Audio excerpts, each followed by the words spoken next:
Hello student, आज का जो हम लोग का क्लास होगा heating effect of electric current. Heating effect of electric current. ठीक है, आज का जो हम लोग क्लास होगा वो heating effect of electric current का नॉमेरिकल्स। एस चंद बुक पेज नंबर आपका हो जाएगा 66। ये हम लोग का लेक्चर हो जाएगा 8, लेक्चर नंबर 8। ठीक है, तो सबसे पहले हम लोग हीटिंग इफेक्ट को जान लेंगे क्या होता है। जब हम किसी वायर में करंट फ्लो करते हैं, मान लीजिए जब किसी आप वायर में करंट फ्लो करते हैं तो फ्यू सेकंड बाद, फ्यू मिनट बाद वो अपने आप को गर्म करता है, फिर लाइट देता है, हीट देता है। आई मीन कि H is equal to I square R T. This is called Joule's law of heating. This is called Joule's law of heating. Joule's law of heating कहता है कि जो हीट होगा वो डायरेक्टली प्रोपोर्शनल होगा I square का, directly proportional होगा resistance का, और डायरेक्टली प्रोपोर्शनल होगा टाइम का। यहाँ I is equal to current, R is equal to resistance और T is equal to time. जब एक साथ ही तीनों को इंक्लूड करेंगे तो हमको जो इक्वेशन मिलेगा H is equal to I square R T. इसी को हम लोग बोलते हैं जूल्स लॉ ऑफ हीटिंग। क्या बोलते हैं? Joule's law of heating. Joule's law of heating. ठीक है, तो कहता है कि when an electric current is pass through high resistance, जब इलेक्ट्रिक करंट को हाई रेसिस्टेंस से पास करते हैं, then the resistance wire becomes very hot. तो रेसिस्टेंस वायर हो जाए वो गर्म हो जाता है एंड प्रोड्यूस हीट, और फिर हीट देता है, तो हीट देगा तो लाइट भी देगा। Are called heating effect of current. ठीक है, मतलब आप किसी वायर में जब करंट देते हो, फ्यू सेकंड बाद, फ्यू मिनट्स बाद वो गर्म होता है, फिर वो हीट देता है, दैट्स की हीटिंग इफेक्ट ऑफ करंट। तो सो गाइस, अब हम लोग पेज नंबर 60 का एशियन बुक के क्वेश्चन नंबर फर्स्ट को सॉल्व करते हैं।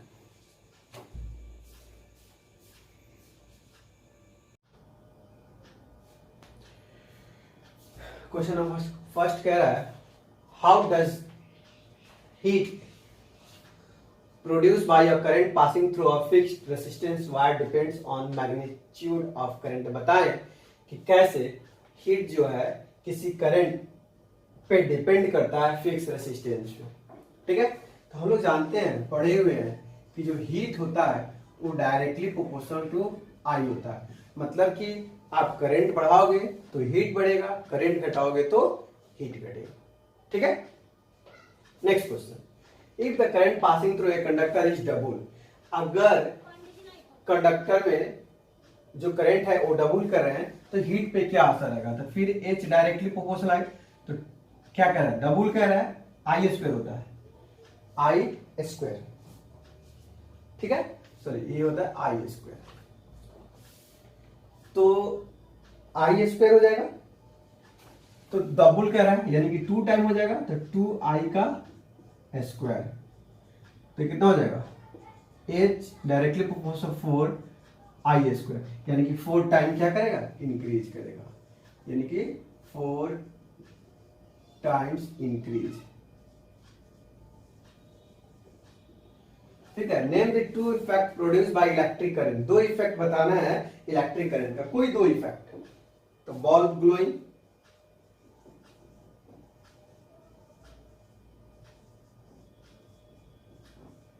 और दूसरा fuse work on heating effect.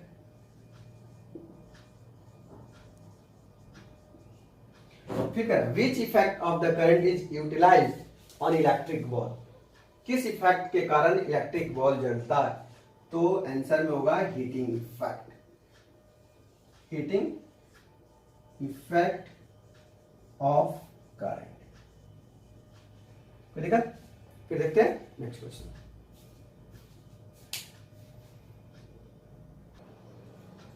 5 number question है, which effect of current is utilise in working of an electric fuse. किस इफेक्ट के कारण जो फ्यूज है वर्क करता है? तो बस heating effect of current,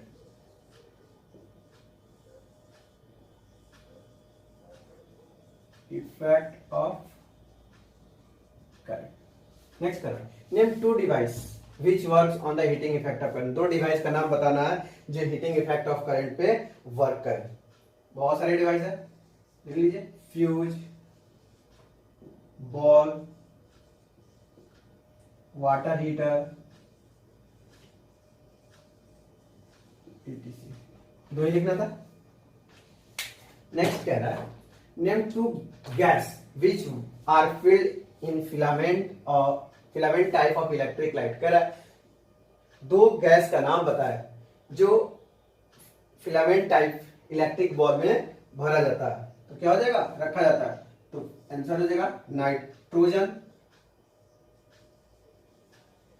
and argon.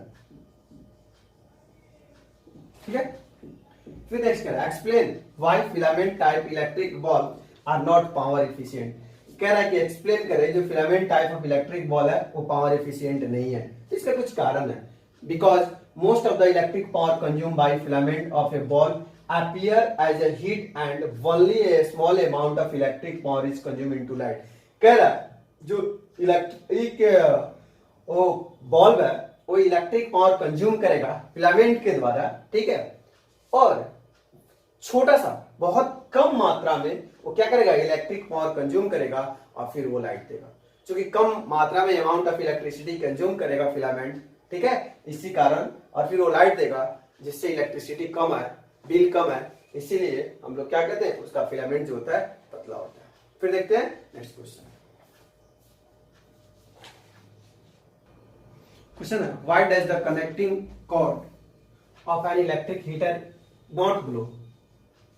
Hot, वो हॉट नहीं करता होता है। Why the heating element does not does, अगर हीटिंग एलिमेंट ना हो तो कह रहा है the heating element of a heater is made of alloy. कह रहा है कि हीटिंग एलिमेंट जो हीटर का होता है अलॉय का बना था, which is very high resistance, जिसका रेसिस्टेंस क्या होता है, हाई होता है, जल्दी वो गलता नहीं है। So when current flow through the heating element, जब वो हीटिंग एलिमेंट में करंट फ्लो होता है, इट बिकम्स टू हॉट, तो फिर वो गर्म हो जाता है, एंड ग्लो रेड, फिर वो रेड चलता है, क्योंकि उसकी जो मेल्टिंग पॉइंट्स होती है बहुत क्या हाई होती है। But the resistance of code which is usually a copper and aluminium, जो कोड होता है वो कॉपर और एल्युमिनियम का होता है, इज वेरी लो, जिसका रेसिस्टेंस क्या होता है, लो होता है, डज नॉट ग्लो, इसीलिए वो ग्लो नहीं करता है। ठीक है, फिर नेक्स्ट करता है, right the formula for heating heat produce. Heat produce का फॉर्मूला लिखना, यदि करंट आई रेसिस्टर में पास हो रहा हो जिसका resistance R over time T हो, तो हम जानते हैं कि H is equal to I square R T. क्योंकि जो हीट होता है वो directly proportional square of current होता है और डायरेक्टली प्रोपोर्शनल रेजिस्टेंस होता है, फिर डायरेक्टली प्रोपोर्शनल टाइम होता है। ठीक है, देखते हैं फिर नेक्स्ट क्वेश्चन। क्वेश्चन है कि एक इलेक्ट्रिक आयरन है जिसका रेजिस्टेंस 20 ओम है, करंट 5 एम्पियर का पास किया जा रहा है, तो कह रहा है कि हीट निकालो 30 सेकंड के लिए। तो आप क्या करेंगे, गिवन लिखेंगे, given R is equal to 20 ohm, I is equal to 5 ampere और T is equal to 30 second, find heat. तो H is equal to I square R T, तो 5 का स्क्वायर R है 20, T है 30, तो 5 का स्क्वायर 25 इंटू 30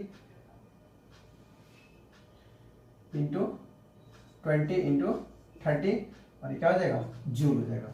यानी कि 25 दूना 50 अपन 15, कितना हो जाएगा 15, फिर 2 जीरो जूल। ठीक है, मतलब हीट कितना हो जाएगा, और किलो जूल में कन्वर्ट करेंगे तो H इज इक्वल टू हम लिख सकते हैं 15 किलो जूल। ठीक है, फिर देखते हैं नेक्स्ट क्वेश्चन। क्वेश्चन का 11 number, state 3 factors on which heat produce by electric current depends.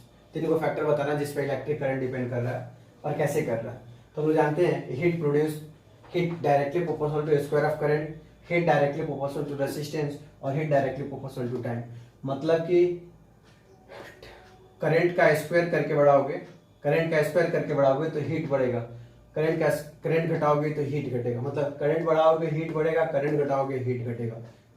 फिर रेसिस्टेंस बढ़ाओगे हीट बढ़ेगा, रेसिस्टेंस घटाओगे हीट घटेगा। नेक्स्ट, टाइम बढ़ाओगे तो हीट बढ़ेगा, टाइम घटाओगे तो हीट घटेगा। ठीक है, अगला क्वेश्चन कर रहा है state and explain Joule's law of heating. Joule's law को हीटिंग एक्सप्लेन कर रहा है। तो according to Joule's law, heat produce in a wire is directly proportional to first square of current, current के स्क्वायर होता है that is H directly proportional I square, या resistance of wire H directly proportional है, और time the H directly proportional T. अगर तीनों को एक साथ कर दें तो H directly proportional I square R T. ठीक है, फिर देखते हैं नेक्स्ट क्वेश्चन। कह रहा है कि 40 ओम और 60 ओम का दो रेसिस्टर है जिसको सीरीज में कनेक्ट किया गया है, तो 220 वोल्ट सप्लाई दिया है। तो कह रहा है कि हीट कितना प्रोड्यूस करेगा हाफ मिनट के लिए। तो सबसे पहले solution given R1 is equal to कितना 40 ohm, R2 is equal to 60 ohm, then RS is equal to क्या हो जाएगा R1 प्लस R2, यानी कि 40 ohm plus 60 ohm is equal to 100 ohm. ठीक है, फिर दिया हुआ है वोल्ट दिया हुआ है 220 वोल्ट सप्लाई दिया जा रहा है, T is equal to 1/2 minute, यानी कि 30 सेकेंड। Find heat. तो हम जानते हैं कि H is equal to I square R T. I का वैल्यू दिया हुआ है, आई का वैल्यू हम लोगों को नहीं दिया गया, तो आई का वैल्यू हम लोग फाइंड आउट करेंगे।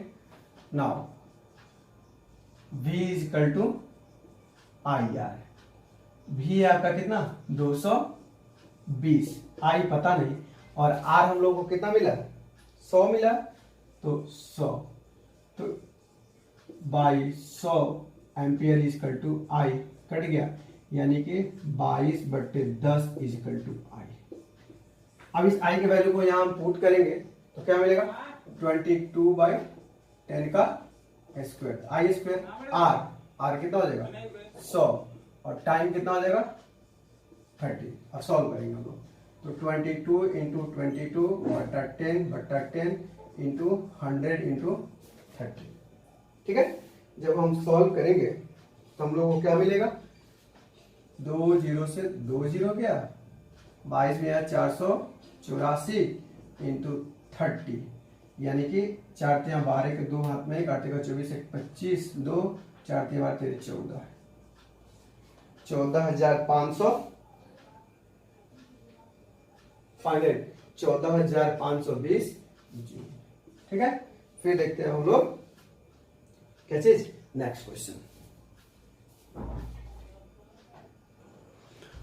है why is an electric light bulb not filled with air. Electric light bulb को एयर फिल्ड नहीं किया जाता। एक्सप्लेन व्हाई आर्गन और nitrogen is filled in electric bulb. क्यों नाइट्रोजन और आर्गन फिक्स किया जाता है। आंसर होगा if air is filled in an electric bulb then extremely hot. अगर एयर फिल किया जाएगा तो बॉल बाहर से हॉट हो जाएगा।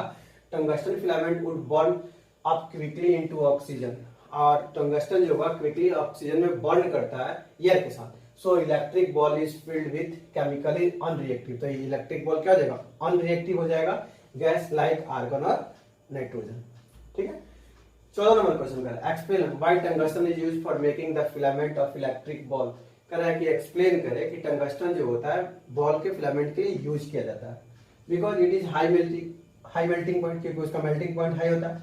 Due to its very high melting point, इसी हाई मेल्टिंग पॉइंट के कारण tungsten filament can keep while hot. वो हॉट होता है विदाउट मेल्टिंग अवे, मतलब टूटने से पहले।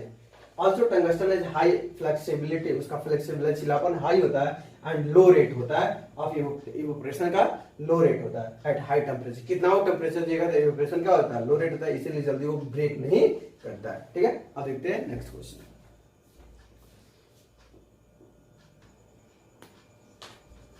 पंद्रह नंबर क्वेश्चन कह रहा है explain why the current that makes the heater element very hot only slightly warms the connecting wires leading to the heater।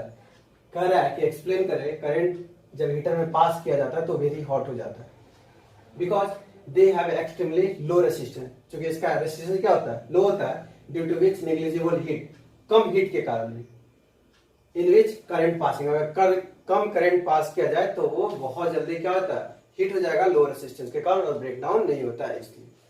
अगला क्वेश्चन कह रहा है कि when a current of 4 ampere pass through a certain resistor, कह रहा है किसी resistor से 4 एम्पियर का करंट पास किया जा रहा है 10 मिनट के लिए, 2.88 into 10⁴ joule of heat produce कर रहा है, तो पावर ऑफ रेसिस्टर निकालना है। तो पहले तो आप गिवन लिख लीजिए, क्या क्या दिया हुआ है। Given I is equal to 4.0 ampere, T is equal to 10 minute, यानी कि 10 into 60 सेकेंड, तो 600 सेकेंड हो जाएगा। फिर कह रहा है H दिया हुआ है 2.88 into 10⁴ joule, find power. Power के लिए V इंटू आई चाहिए, तो आपके पास क्या क्या है, यहां से R निकल जाएगा। Now H is equal to I² RT, तो H दिया हुआ है 2.88 into 10⁴, I4 का स्क्वायर, R पता नहीं और T है 600, ठीक है। या फिर 2.88 into 10⁴ बटा 600 इंटू 4 चुका 16 इज इक्वल टू R। जब आप सॉल्व करोगे तो R इज इक्वल टू हो जाएगा 3 ओम, ठीक है। अगेन फ्रॉम ओम्स लॉ क्या कहता है, ohm's law V is equal to IR, V दिया हुआ है, ठीक है। तो आपके पास V भी नहीं है लेकिन I दिया हुआ है, I 4 और R निकला है 3, तो V is equal to 12 volt. Now तो power P is equal to V into I, तो V है 12 और I है 4, तो पावर इज इक्वल टू क्या हो जाएगा, P इज इक्वल टू 12 चौका 48 वाट, ठीक है, ठीक है। और फिर हम लोग देखते हैं नेक्स्ट क्वेश्चन।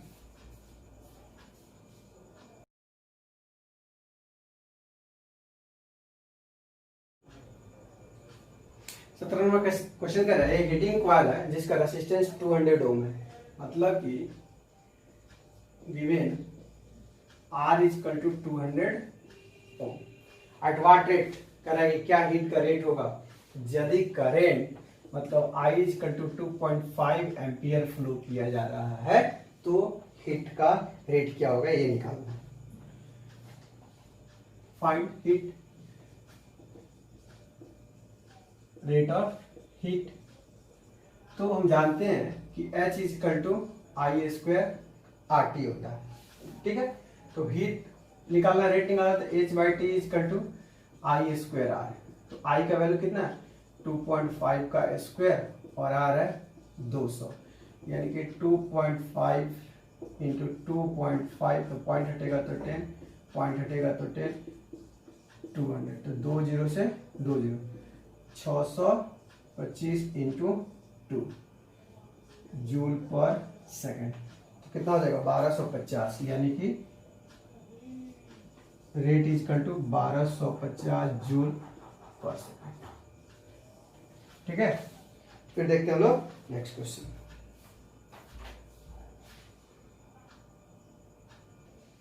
क्वेश्चन क्या है कि एक इलेक्ट्रिक हीटर है जो 8 ओम का है और करंट 15 एम्पियर ले रहा है फ्रॉम द मेन सप्लाई से, तो calculate the rate of heat, फिर रेट ऑफ हीट निकालना है। तो सॉल्यूशन में गिवन दिया हुआ है, गिवन 8 ओम, ओम किसका ऐसा यूनिट है, तो रेसिस्टेंस का, और 15 एम्पियर मतलब I, तो find rate of heat, rate of heat. तुम लोग जानते हैं कि H is equal to I² RT, तो रेट ऑफ हीट चाहिए मतलब T बटा होगा, तो H बटा T is equal to I² RT, तो I का वैल्यू दिया हुआ 15 का स्क्वायर और 8 और ये ऐसा यूनिट क्या होगा जूल पर सेकेंड, यानी कि हो जाएगा रेट। तो 15 इंटू 15 इंटू 8, जब आप 15 इंटू 15 को मल्टीप्लाई करोगे तो ये आ जाएगा 1800, यानी कि 1800 जूल पर सेकेंड। तो रेट कितना हम लोग को मिला 1800 जूल पर सेकेंड। फिर अब नेक्स्ट क्वेश्चन कह रहा है कि एक रेसिस्टेंस 20 ओम है, कनेक्टेड 12 वोल्ट बैटरी के साथ किया गया है, तो फिर हीट एनर्जी कितना जनरेट करेगा जूल पर मिनट के लिए हम लोग को बताना। तो सबसे पहले आप सॉल्यूशन लिखेंगे। तो सॉल्यूशन में given R is equal to 25 ohm और V is equal to 12 volt. Find energy per minute. हमको एनर्जी पर मिनट चाहिए, तो भाई जूल पर सेकेंड यानी कि चाहिए, तो पहले R दिया V दिया, ठीक है। हमको I चाहिए, I नहीं है, तो now V is equal to IR से हम निकाल सकते हैं। तो 12 I पता नहीं, R 25, तो R is equal to 25 by ampere, sorry I is equal to, ठीक है। I का वैल्यू हो गया, then H is equal to I square RT, तो H by T is equal to I square R, तो I मतलब 12 by 25 का square into R। R कितना है आपका 25, और इस सेकेंड में हो जाएगा, लेकिन मिनट में करना है तो 1/60, ठीक है। फिर जब आप सॉल्व करोगे तो मिलेगा 12 बाई 25, 12 बाई 25 इंटू 25 इंटू क्या हो जाएगा 60। 12 बाई 25 इंटू 25 60, 25 से 25 गया, अब 5 5 जा 5 12, अब तो कटेगा नहीं, ठीक है।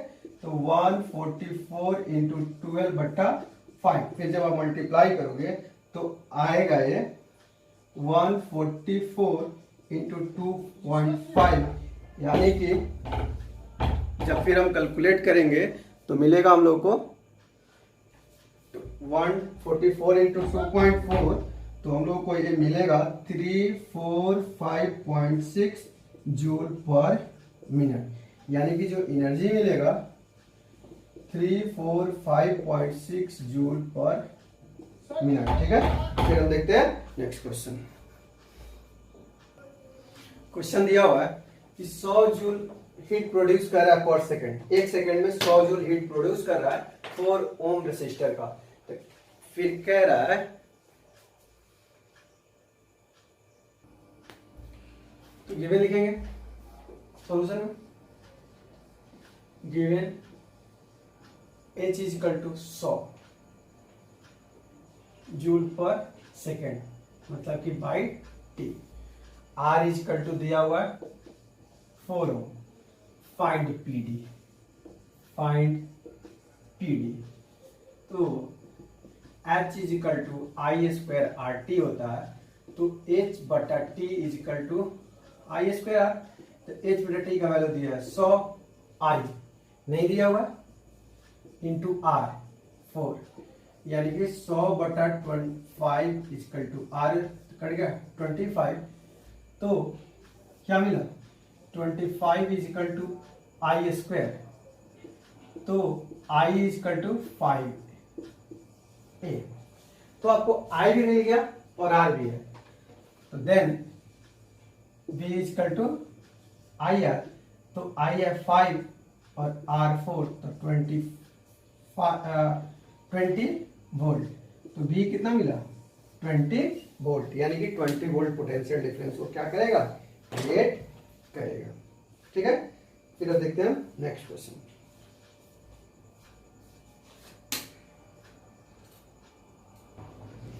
ट्वेंटी का क्वेश्चन है, drive expression for heat produced due to a current I flowing for their interval T through a resistor R having PdV across its end with।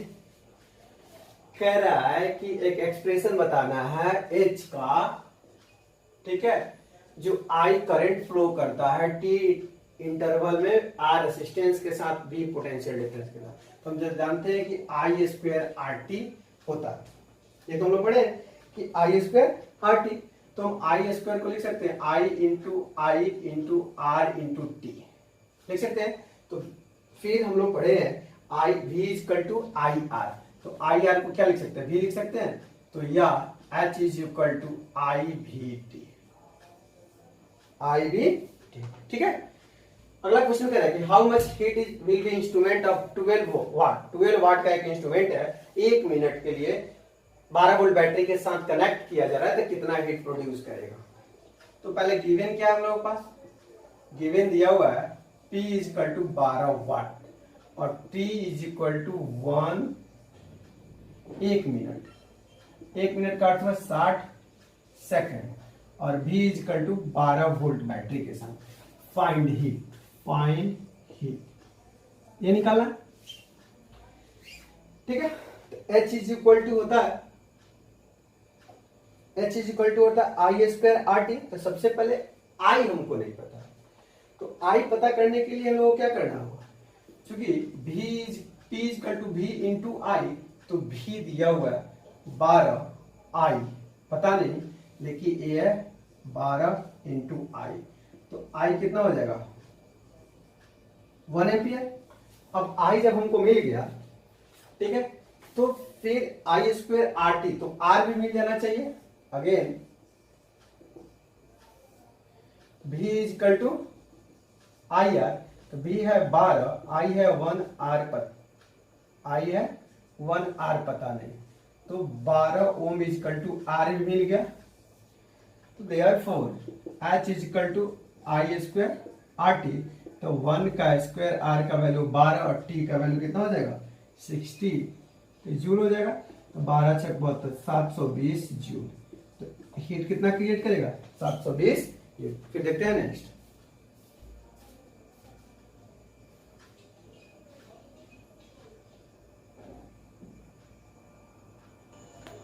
Question दिया हुआ है कि 21 का सी में कि the current passing through a room heater has been half, मतलब current जो हो रहा है हाफ पास हो रहा है, ठीक है। तो what will happen heat produce, तो हीट कितना होगा। तो हम लोग जानते हैं कि H is equal to I square R T होता है। अब करंट को हाफ कर रहा है, if current is half then तो क्या हो जाएगा H is equal to I by 2 का स्क्वायर आर टी, यानी कि H is equal to I square R T बट्टा 4।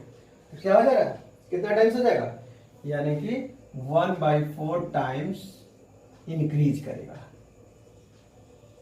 ठीक है। कोई दिक्कत। अब 21 का डी करें, what mean by heating effect of current. Heating effect of current क्या होता है और दो इसका एग्जांपल देना है।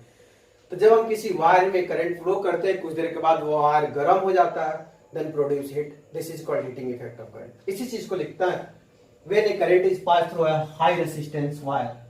करंट किसी हाई रेजिस्टेंस वायर में जब करंट पास करते हैं, लाइक नाइक्रोम वायर में, then resistor wire becomes very hot. तो रेजिस्टेंस वायर क्या हॉट हो जा रहा है एंड प्रोड्यूस हीट, तो हीट प्रोड्यूस करता है, इसी को हम लोग कहते हैं हीटिंग इफेक्ट ऑफ करंट। कह रहे हैं दो यूज में, बहुत सारे यूज है। पहला it is utilise in electric wall for producing light, light को प्रोड्यूस करने के लिए हम लोग हीटिंग इफेक्ट का काम सहारा लेते हैं। फिर हीटिंग अप्लायंस में यूज होता है, जैसे इलेक्ट्रिक आयरन हुआ, कैटली हुआ, टोस्टर हुआ, या फिर फ्यूज में भी हुआ, ये सब हीटिंग इफेक्ट पे वर्क करता है। कोई दिक्कत। फिर देखते हैं नेक्स्ट क्वेश्चन।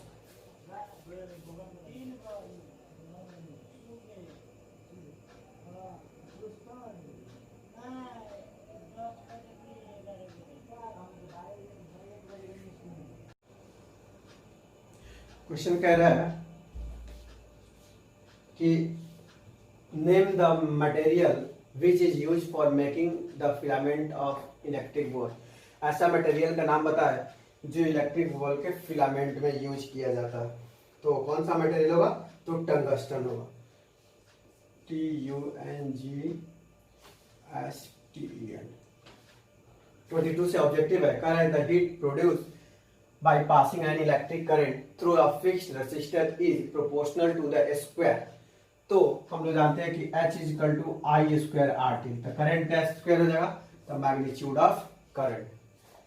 23 में कह रहा है the current passing through an electric kettle has been double, कह रहा है कि करंट डबल किया जा रहा है, मतलब कि I is equal to I square R T में डबल करो तो 2 का स्क्वायर करोगे तो 2 का स्क्वायर कितना आएगा, 4 टाइम्स हो जाएगा, तो 4 टाइम इंक्रीज करेगा, तो इसमें क्या हो जाएगा 4 टाइम। ठीक है, देखते हैं नेक्स्ट।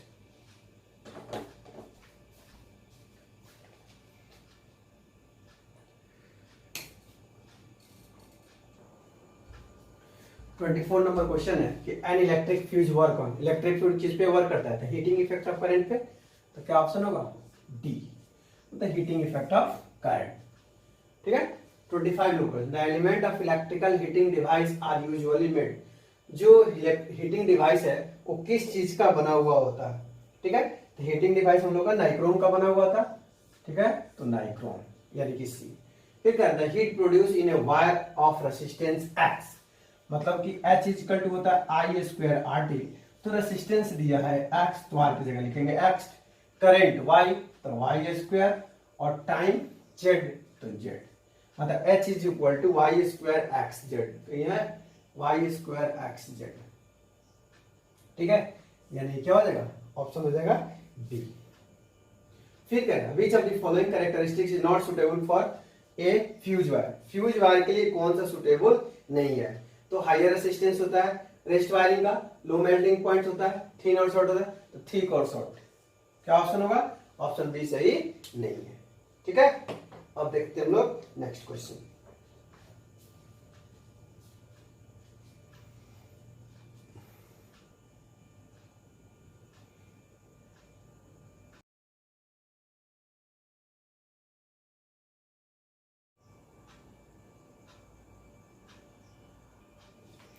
क्वेश्चन दिया in filament types light bulb most likely temperature of electric power consume, कौन सा वो इलेक्ट्रिक पावर कंज्यूम करता है, तो कौन सा लाइट वो निकालता है, ये हम लोग को बताना है। तो कौन सा लाइट निकालेगा, विजिबल लाइट या फिर इंफ्रारेड लाइट या अल्ट्रा वायलेट लाइट या फ्लोरोसेंट लाइट, तो वो इंफ्रारेड निकालता है देखने वाली। Which of the following is most likely temperature of filament of electric light ball when it is working and normal 220 volt supply, 220 volt supply पे कह रहा है कि उसका टेम्परेचर कितना होगा, तो 2500 डिग्री सेल्सियस होगा।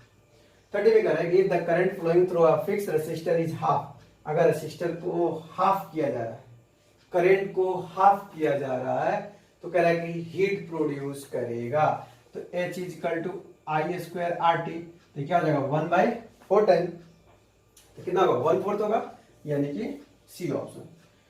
31 में कह रहा है कि the electrical resistivity of 4 resistive material दिया पी क्यू आर एस का रेसिस्टिविटी दिया हुआ है, कह रहा है heating element of iron, heating element of iron हम लोग किसका बनाएंगे, ये हम लोग को बताना है। ठीक है, तो एस का एस का रेसिस्टिविटी कितना है 11 × 10⁻⁻⁷, यानी कि इसकी रेसिस्टिविटी सबसे हाई है, तो लिखेंगे एस। एस क्यों, because it has high resistivity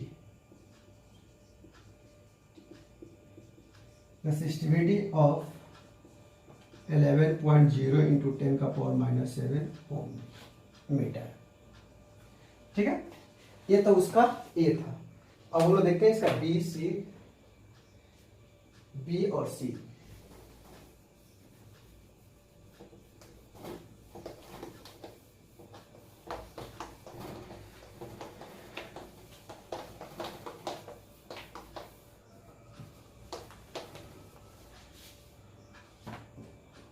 B question में कह रहा है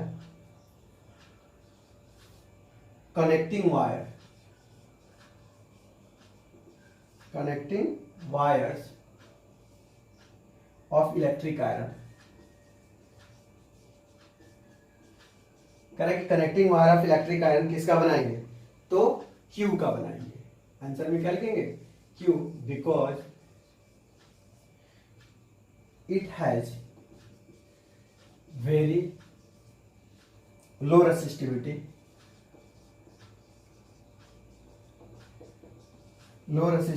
of 1.70 into 10 का पावर -8 ओम। अब इसका सी ऑप्शन है, सी नंबर क्वेश्चन है, कह रहा है covering of connecting wire, covering of connecting wires, तो आर का बनाएंगे बिकॉज it has very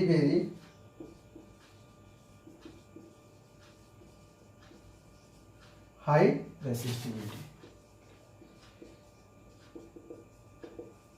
ठीक है, अब हम लोग देखेंगे नेक्स्ट क्वेश्चन।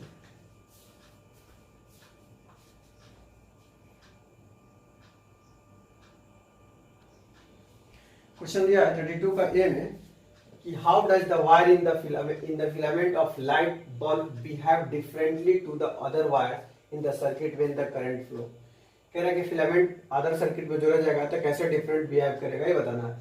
तो the filament wires becomes white, filament जो होता है वायर का वो व्हाइट होता है, hot, white hot, where other wire जो होता है सर्किट का do not get heat much, उससे ज्यादा दूसरा वायर हीट नहीं देगा। नेक्स्ट कह रहा है बी में What property of the filament wire accounts for this difference? क्या इसका है? तो high resistance of filament wire, क्योंकि जो फिलामेंट वायर होता है उसका रेसिस्टेंस क्या होता है? हाई होता है, इसी कारण ऐसा होता है। अब देखते हैं फिर नेक्स्ट क्वेश्चन।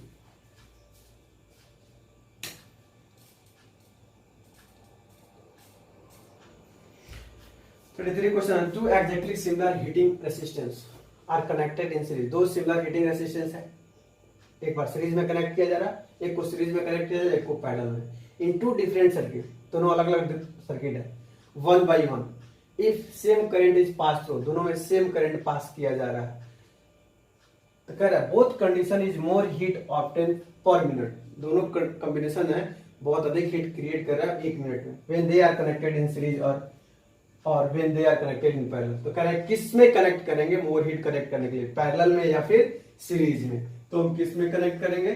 तो सीरीज में। क्यों? क्योंकि उसका जो करंट होगा ग्रेटर हो जाएगा।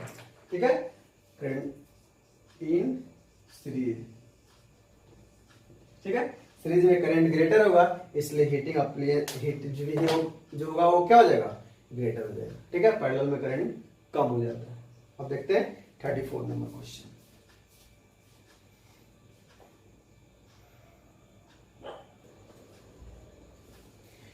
कह रहा है कि इलेक्ट्रिक आयरन है कनेक्ट किया जा रहा है पावर सप्लाई 220 वोल्ट के साथ, मिनिमम हीटिंग इफेक्ट है, it consume a power of 360 वाट, अगर 360 वाट मैक्सिमम पावर होगा, मिनिमम पावर होगा और 840 वाट मैक्सिमम पावर होगा, तो कह रहा है कि करंट और रेजिस्टेंस प्रत्येक केस में निकालने के लिए। ठीक है, दोनों केस में V इज इक्वल टू है आपका 220 वोल्ट, बट पावर हो जा रहा है 360 वाट, यहां भी V हो जा रहा है आपका 220 वोल्ट, P हो जा रहा है 840 वाट। ठीक है, तो हम लोग जानते हैं, क्या जानते हैं कि P is equal to V into I, तो पावर है 360 220 इंटू आई, यानी कि 360 बटा 220 एम्पियर हो जाएगा इक्वल टू आई। तो जब आप कैलकुलेट करोगे तो ये आपका हो जाएगा 1.63 एम्पियर इक्वल टू आई। ठीक है, अगेन V इक्वल टू आई है, आप रेसिस्टेंस निकालना है, तो V भी है आपका 220, आई हो गया 1.63, आर पता नहीं, तो या 220 बटा 1.63, तो जब ओम हो जाएगा इक्वल टू आर। तो इस तरह से जब कैलकुलेट करेंगे तो 134.96 ओम इक्वल टू आर। ठीक है, सेकेंड कंडीशन में again P equal to V into Y, तो पावर है आपका 840 भी 220, आई पता नहीं, तो 840/220 एम्पियर हो जाएगा इक्वल टू आई। जब आप ये कैलकुलेट करेंगे तो कैलकुलेशन इसका आ जाएगा 3.81 एम्पियर इक्वल टू आई। ठीक है, अगेन V इक्वल टू आई है, V है 220, आई 3.81 इंटू आर। जब आप इसको भाग करोगे, सॉल्व करोगे, ये पूरी तरह से सॉल्व करने के बाद आएगा 57.74 ओम इक्वल टू आर। ठीक है, अब लास्ट क्वेश्चन देखते हैं।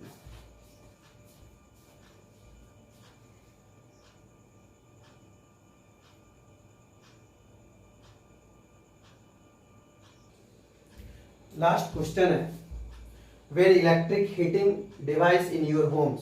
आपके घर में कोई हीटिंग डिवाइस है, डू यू थिंक, तो आप सोचिए, you have register which control the flow of electricity.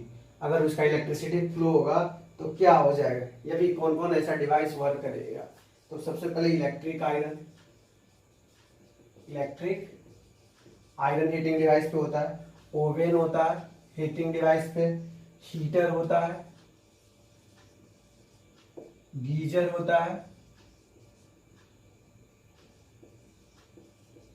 ATC, सारा ही क्या होता है, हीटिंग अप्लायंस पे वर्क करता है।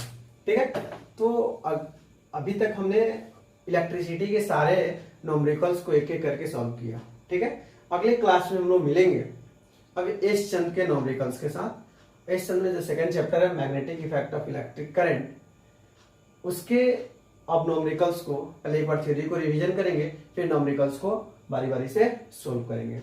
सो wait and watch for next class. Thank you.